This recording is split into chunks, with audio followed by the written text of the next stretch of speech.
Chapter 7. My dinner goes up in smoke. Word of the bathroom incident spread immediately. Wherever I went, campers pointed at me and murmured something about toilet water, or maybe they were just staring at Annabeth, who was still pretty much dripping wet. She showed me a few more places: the metal shop where kids were forging their own swords, the arts and crafts room where satyrs were sandblasting a giant marble statue of a goat man, and the climbing wall, which actually consisted of two facing walls that shook violently, dropped boulders, sprayed lava, and clashed together if you didn't get to the top fast enough. Finally, we returned to the canoeing lake, where the trail led back to the cabins. "I've got training to do," Annabeth said flatly. "Dinner's at 7:30. Just follow your cabin to the mess hall." "Annabeth, I'm sorry about the toilets." "Whatever. It wasn't my fault." She looked at me skeptically, and I realized it was my fault. I'd made water shoot out of the bathroom fixtures. I didn't understand how, but the toilets had responded to me. I had become one with the plumbing.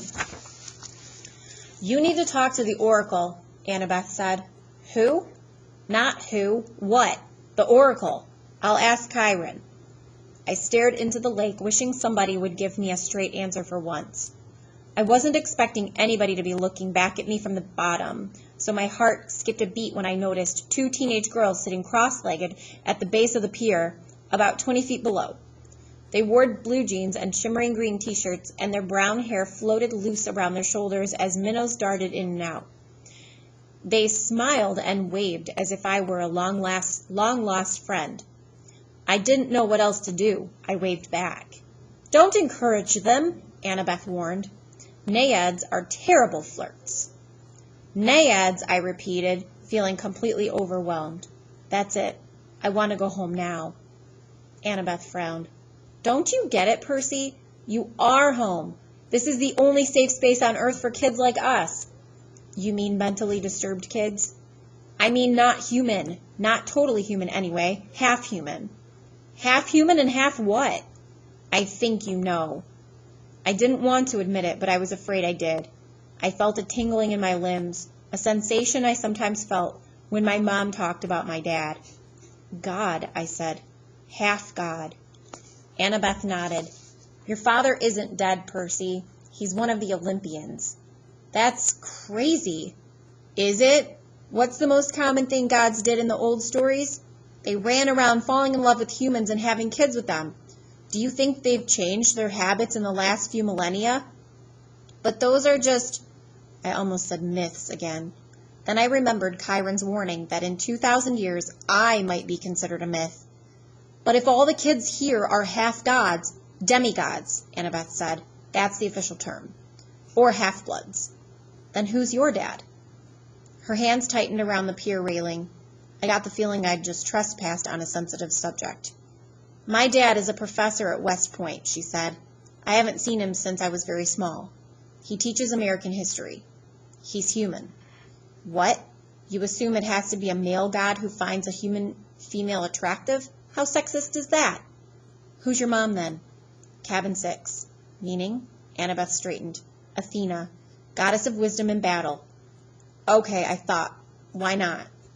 "And my dad?" "Undetermined," Annabeth said. "Like I told you before, nobody knows." "Except my mother. She knew." "Maybe not, Percy. Gods don't always reveal their identities." "My dad would have. He loved her." Annabeth gave me a cautious look. She didn't want to burst my bubble. "Maybe you're right. Maybe he'll send a sign. That's the only way to know for sure. Your father has to send you a sign claiming you as his son. Sometimes it happens." "You mean sometimes it doesn't?" Annabeth ran her palm along the rail. "The gods are busy. They have a lot of kids, and they don't always, well, sometimes they don't care about us, Percy. They ignore us." I thought about some of the kids I'd seen in the Hermes cabin, teenagers who looked sullen and depressed, as if they were waiting for a call that would never come. I'd known kids like that at Yancey Academy, shuffled off to boarding school by rich parents who didn't have the time to deal with them. But gods should behave better. "So I'm stuck here," I said. "That's it? For the rest of my life?" "It depends," Annabeth said. "Some campers only stay the summer. If you're a child of Aphrodite or Demeter, you're probably not a real powerful force. The monsters might ignore you, so you can get by with a few months of summer training and live in the mortal world the rest of the year. But for some of us, it's too dangerous to leave. We're year-rounders. In the mortal world, we attract monsters. They sense us. They come to challenge us. Most of the time, they'll ignore us until we're old enough to cause trouble, about 10 or 11 years old.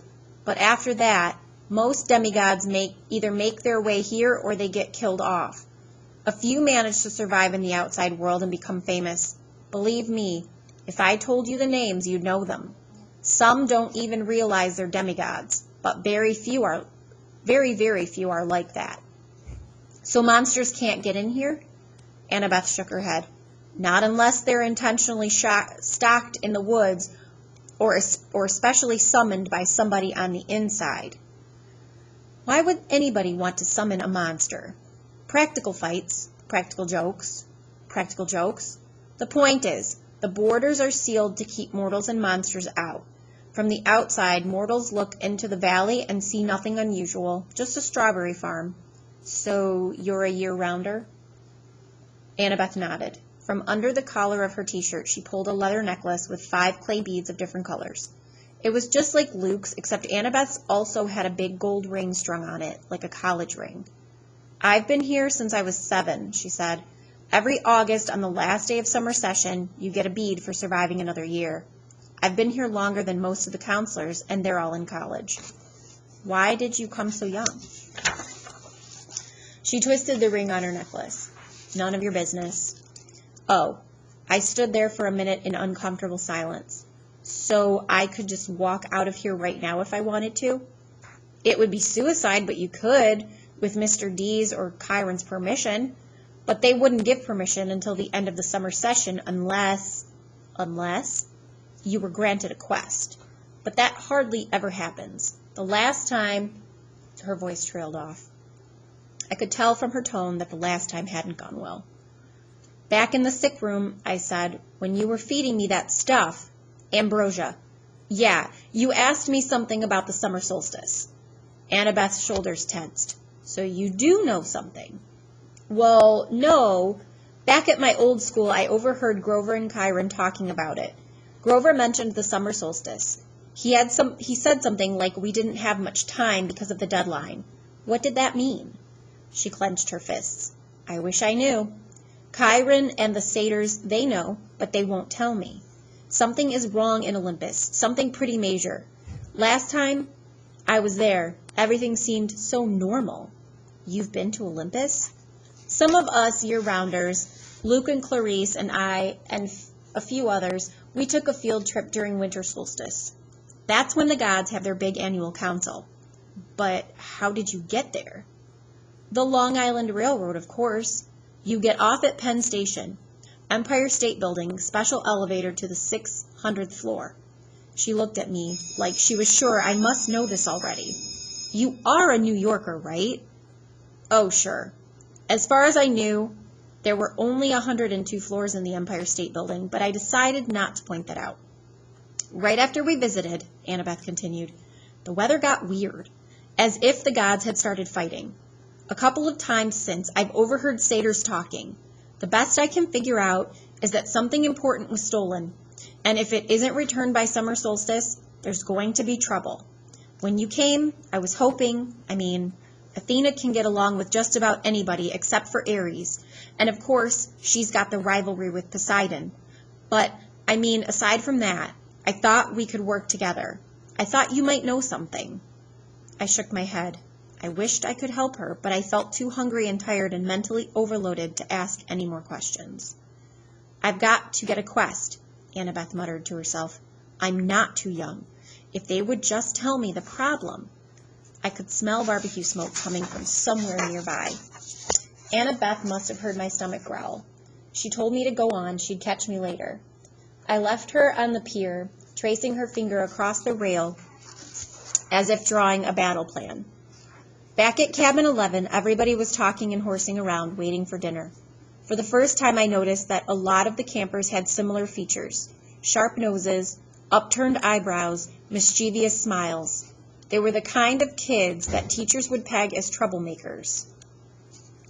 Thankfully, nobody paid much attention to me as I walked over to my spot on the floor and plopped down with my Minotaur horn. The counselor, Luke, came over. He had the Hermes family resemblance, too. It was marred by that scar on his right cheek, but his smile was intact. "Found you a sleeping bag," he said, "and here, I stole you some toiletries from the camp store." I couldn't tell if he was kidding about the stealing part. I said, "Thanks." "No prob." Luke sat next to me, pushed his back against the wall. "Tough first day?" "I don't belong here," I said. "I don't even believe in gods." "Yeah," he said. "That's how we all started.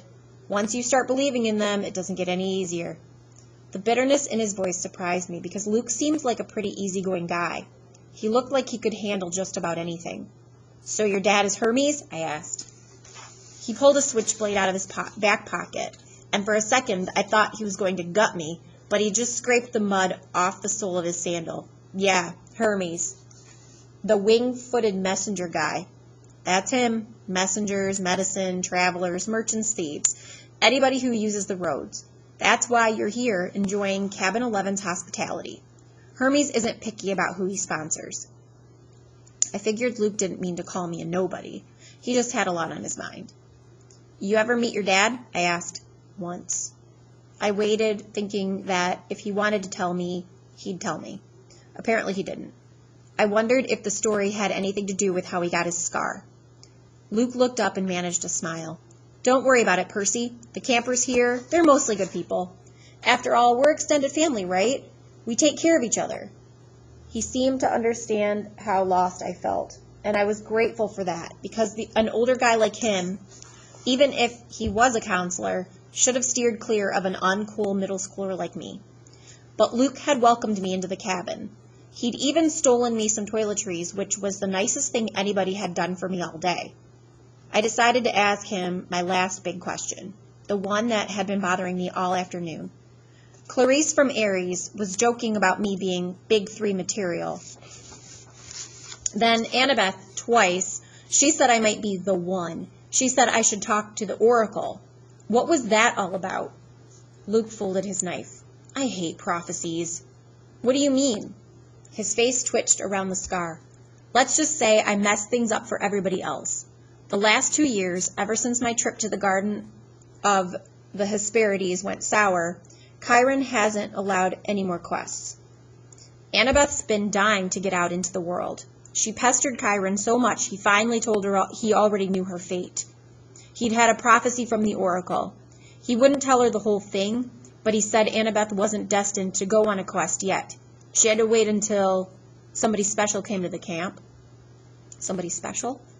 "Don't worry about it, kid," Luke said. "Annabeth wants to think every new camper who comes through here is the omen she's been waiting for. Now come on, it's dinner time." The moment he said it, a horn blew in the distance. Somehow I knew it was a conch shell, even though I'd never heard one before. Luke yelled, 11, fall in!" The whole cabin, about 20 of us, filed into the commons yard. We lined up in order of seniority, so of course I was dead last. Campers came from the other cabins too, except for the 3 empty cabins at the end and cabin 8, which had looked normal in the daytime, but was now starting to glow silver as the sun went down. We marched up the hill to the mess hall pavilion. Satyrs joined us from the meadow. Naiads emerged from the canoeing lake. A few other girls came out of the woods, and when I say out of the woods, I mean straight out of the woods. I saw one girl about 9 or 10 years old melt from the side of a maple tree and come skipping up the hill. In all, there were maybe 100 campers, a few dozen satyrs, and a dozen assorted wood nymphs and naiads. At the pavilion, torches blazed around the marble columns. A central fire burned in a bronze brazier the size of a bathtub. Each cabin had its own table covered in white cloth trimmed in purple. 4 of the tables were empty, but cabin 11's was way overcrowded.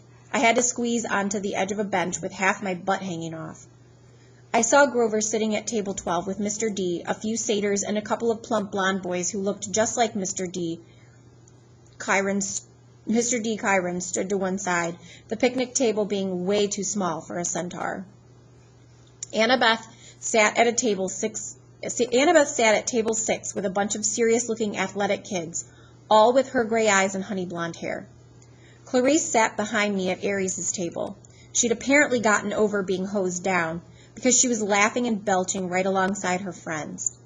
Finally, Chiron pounded his hoof against the marble floor of the pavilion, and everybody fell silent. He raised a glass. "To the gods!" Everybody else raised their glasses. "To the gods!"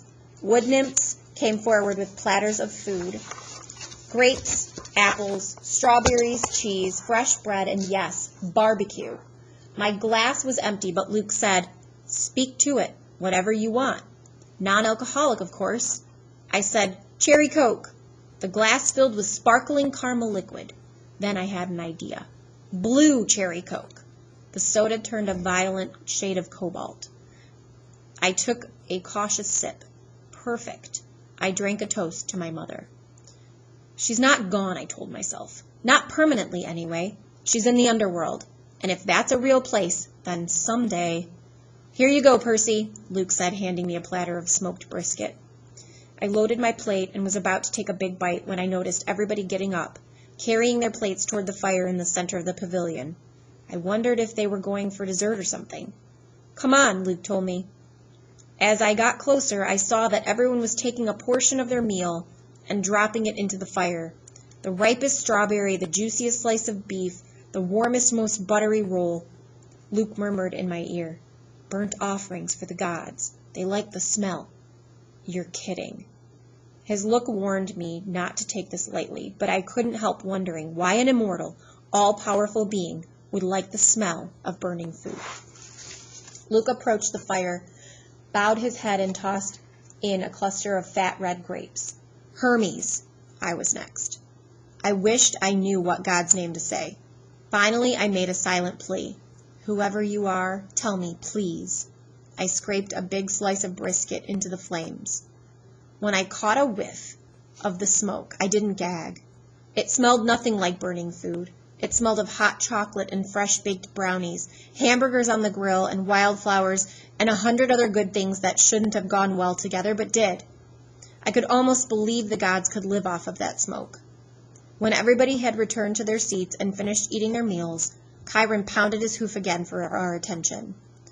Mr. D got up with a huge sigh. "Yes, I suppose I'd better say hello to all you brats.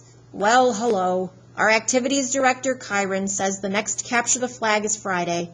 Cabin 5 presently holds the laurels." A bunch of ugly cheering rose from the Aries table. "Personally," Mr. D continued, "I couldn't care less, but congratulations.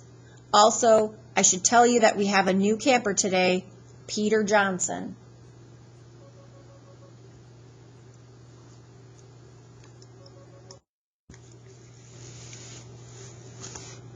Chiron murmured something.